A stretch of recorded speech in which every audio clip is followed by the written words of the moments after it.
मराठी दिनाच्या हार्दिक शुभेच्छा। आज 27 फेब्रुवारी। आज विष्णू वामन शिरवाडकर यांची जयंती। ते प्रसिद्ध कवी आणि लेखक होते।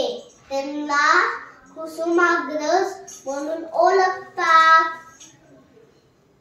आपण हा दिवस मराठी भाषा दिन म्हणून साजरा करतो।